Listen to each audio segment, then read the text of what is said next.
여러분 안녕하십니까? 이어서 원주권 뉴스입니다.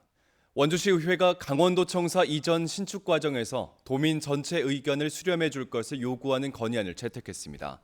원주시 의회는 어제 열린 제212회 임시회 본회의에서 도청사 이전 신축 논의에 도민 전체가 참여할 수 있도록 공론화할 것과 공정하고 투명한 이전 행정 절차 진행을 요구하는 건의안을 원안 그대로 채택했습니다. 건의안은 도청을 춘천에 신축할 경우 강원도의 지속 가능한 성장과 균형 발전을 이루기 어렵다며 전 강원도민의 의견을 들여 대승적인 차원에서 춘천 이외 지역으로 도청사를 이전하여 신축할 것을 요구하고 있습니다. 지방자치단체는 조례를 근거로 단체장과 부단체장이 사용하는 관사의 기구와 전자제품의 구입 비용, 여기에 관리비까지 지원하고 있습니다. 관선 시대에 만들어진 이 조례가 지금까지도 이어지고 있는 것인데 개정이 시급해 보입니다. 보도에 권기만 기자입니다.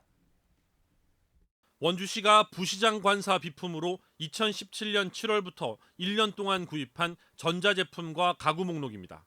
480만 원짜리 에어컨과 226만 원짜리 김치냉장고 등 모두 1,400만 원이 넘습니다.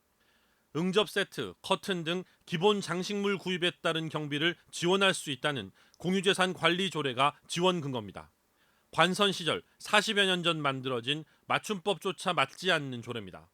여기에 한 달 평균 30만 원에 달하는 관리비도 모두 세금으로 납부했습니다.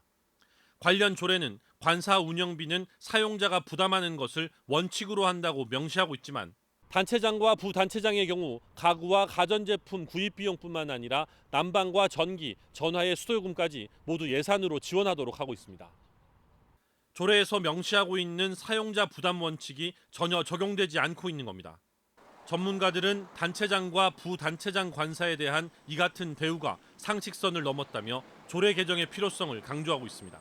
이미 고위공무원으로서 그에 합당한 급여를 받고 있는 상황에서 관사를 유지하고 또 생활용품까지 세금으로 지원하는 것은 이중 혜택을 받는 겁니다. 시민 입장에서는 납득할 수 없기 때문에 일각에서는 도내 시군들이 관사를 사용하게 되는 원인이 강원도의 부단체장 임명에 있다며 강원도가 계속해서 임명권을 주장한다면 거기서 발생하는 비용도 부담해야 한다는 지적도 나오고 있습니다. MBC 뉴스 권기만입니다.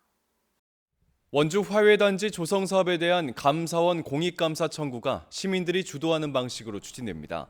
의회에 공익감사 청구를 요청한 원주시 의회 조창희 의원은 운영위원회에서 해당 안건이 부결됨에 따라 시민 300명의 서명을 받아 감사원에 공익감사를 청구하겠다고 밝혔습니다. 조 의원은 원주시가 3억 원을 출자해 설립된 특수목적법인에 사업과 관련된 자료를 요구했지만 제출하지 않고 있다며 공익감사 청구 이유를 설명했습니다. 장기간 흉물로 방치되고 있는 횡성 청소년 수련원이 일반에 매각됩니다. 횡성구는 오는 19일 내일까지 한국자산관리공사 전자처분 시스템으로 갑천면 병지방리 청소년 수련원 건물 2동과 토지에 대한 경쟁 입찰을 진행합니다. 지난 2003년에 건립된 횡성 청소년 수련원은 횡성군과 위탁 운영단체가 기부 체납 등을 두고 법정 다툼을 벌이며 파행 운영되다 2015년 용도 폐지된 이후 활용 방안을 찾지 못해 방치돼 왔습니다. 뉴스를 마칩니다. 고맙습니다.